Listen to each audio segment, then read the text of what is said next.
Hey guys, welcome back to the channel review anything and everything. And today I'm just jumping into another update of my beta fish tank aquarium setup and just what's been going on with them. So, as I know there's been a few people who've been following this aspect of the channel. So one, I want to say that the the eggs have hatched for the snails. So there have been little snails around. Like these right here are little snails. These little dots here are little snails climbing on the glass. And I've seen a few of them all around. Some of them might have gotten eaten. I don't know. Now, another thing that keeps happening with the tank, which is just interesting. I don't know why this is happening, but there's a lot of like dirt and dust particles that are getting brought up to the top, and I don't know why, because it's all over the leaves, and the tank is getting cloudy. So the fish are doing fine, but it's very interesting because there's a rock in the back, and you're not going to be able to see it from here, but there's a rock inside the back, which was clear and clean before, and now it seems like a lot of this dirt stuff is scattered around. I don't know if that may have happened when I added some extra water when it was evaporating, but that's not the point of what I'm getting into this video about. So what I really wanted to get into with this video is, a lot of people were following along in regards to understanding how the betas were doing and kind of me just documenting the way that they were interacting with each other. And so what I found to be very interesting is here, take a look at that right there. That was one of the juveniles who's now very much in the adult range size. He actually was smaller than his brother. I believe that's a male because it's very colorful. Its brother that was a very bright red, in which the male that was a bright red, I don't know if he's behind here right now, behind this leaf. He might show his face in a moment. Yes, this is him. So he used to be bigger, following the pen. He used to be bigger than that blue one over here. Now this blue one seems to be bigger than him, which is interesting that the sizes have shifted. I guess now that he's just got more space to thrive, because at one point in time, this red one grew up in the main tank with his dad and mom when, with all the rest of the babies, when this one was separated with five other juveniles separate in a small little tiny jar. So that might have been why he had a slower growth spurt. And now this one has been surpassed, but they're generally about the same size. Now I'm pointing them out because I definitely believe they're males, because this one here, and then there's one right there that just passed by, are also their siblings, but they're a lot smaller and they have a more dull color, which makes me believe that they are females. Now, I don't know if, for the sake of this video, we're just going to call him the king. I've always been calling him the king. Their dad is between their dad and their mom. Neither one of them bother their own juveniles. There he goes right there. Neither one of them bother their own juveniles. And it's very interesting. Now I started seeing some of the juveniles will come at each other and puff up their, their gills or whatever they do. And, they don't bite each other, but they just kind of have this kind of little dominance thing every now and then, where the red one used to chase this blue one. And now this blue one chases the red one that I just showed you. But the dad never bothers either of them, any of them, of his juveniles. He will sometime, if they're in his way, he'll start coming towards them and they'll slowly move out the way. They don't dash out of the way. He doesn't chase them. He just kind of pushes his way forward, and they'll eventually just kind of move out of his way. If they get stuck on one of these leaves, then they'll kind of get a little frantic because they feel like they can't move fast enough. But what's very interesting, and what I feel like I'm seeing over time that's happening, and anyone else who has any input or wants to experiment in the same way, you can comment. But what I'm noticing is that it feels like these fish know the difference between who's related to them and who's not. And so this blue fish right here, which was not a female that was joined in after the family structure when it was in the 10-gallon tank. But the point was is that the king would come and attack her every now and then in the beginning. Yet when he goes next to the mother, the king will just follow along the mother. It will follow her, but it won't chase her in this kind of way to attack her or anything of that sort. It's almost like it understands. This is the mother right here. It almost understands that that is the mother of his children. It doesn't chase her anymore. She likes swimming next to him time from time to time. It's almost like they understand their bond. And the same with the young siblings, because it's like they understand as well.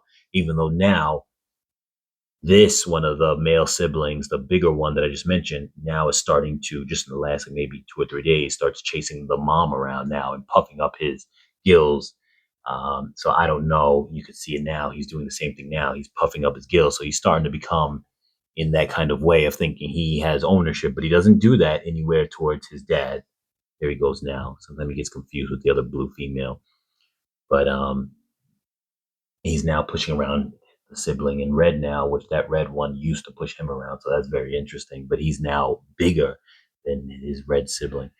But once again, you see when the king goes by, he's not really going to get into the way of the king when the king wants to push him aside. But neither one of them, this is what's interesting, none of the siblings have bite bite marks on their fins, which normally, obviously, anyone who's familiar with betta fish, if there's any aggression going on, the one that's being attacked is going to have his fins like chipped and bite marks and shortened fins. That's not going on with any of the juveniles. Neither one of them is being attacked by their dad. So it's just very interesting. And to me, when they're around each other, they don't chase each other. Look right here. So the dad just followed the juvenile, if you're able to see that, and he didn't like really try to go after him. He just slowly went past him, and that juvenile just moved out of the way. Right now, he's going near him as well, but this is the first time I actually see him a little bit push him away. I don't know if he's just doing that for attention, but most of the time he just goes at a slow pace. He doesn't chase him around the whole tank aggressively, and they just move out the way. But like I said, there's no bite marks on any of their fins. So I really am feeling like they understand that they all share the same DNA. That's what I'm getting. I don't know if any of you guys have ever seen anything like that in your setup. If you have a setup that has juvenile males with the parents, at what point in time does that change that you've seen, or have you seen it stay um, pretty relaxed for most of the part? Being the fact that maybe you have a big enough tank to where they don't feel that crowded. I think that this tank, the size is enough as a 20-gallon. To me, it feels like it's big enough that they're able to not be all on top of each other. There isn't any real level of aggression with this group. The only one that they had an aggression with was the other male that I took out. And the only reason why I took him out was because I think that he was learning his place in the pecking order, which was not at the top. I only took him out so he could end up having babies of his own with the original female that I purchased with him. That was the white opal male. And the white opal male inside the tank right there. He's not showing his face right now, but the white opal male is in the tank here along with the koi female. And so, yes. Another thing that I observed too, just a little side note, with the cloudiness of this tank, what's funny is that the smaller tank, this is a 5.5-gallon tank, seems to never be cloudy. Whatever settlement, especially from the snail poop, is all on the bottom. And what's interesting to me is this one's never cloudy. I almost feel like this plant, the jungle val, which grown very well inside there, because I don't have a lot of the jungle val, is starting to sprout a lot inside here now, but it was kind of delayed when I first transferred from the 10-gallon to this 20-gallon. You see them now starting to grow up, because before they were just like little tiny sprouts. As they spread out more, I think they're going to control like the balance of the tank a little more than what the sword. I forget what they call it, so I call them sword for short. But I'm going to throw a link into the video. The sword plants, what they do to control, just say cloudiness and filtration in the tank. I don't think they really do a great job. In hindsight, after purchasing them, they grow very nice. They do create an element of shade over everything too, and a nice hiding place for a lot of the fishes, because it's big, huge, thick leaves really provide better hiding space than the jungle val. But at the same time, I feel like it doesn't provide the same level of, one, they don't multiply the same, and two, the same level of filtration, I guess to say. One thing I do have to do though is, so in the pots, and I left my plants in the pots because it just made it easier for me to transfer. But in those pots, there was some jungle valve that were in there before. And essentially what started happening is they started multiplying within the jar without being able to go anywhere, because essentially they kind of extend on the bottom of the floor of the aquarium, where they'll kind of like spider plants. They'll have a vine that will stretch out and then it will expand to another branch that will grow upwards, and it will just keep doing that, almost like a spider web.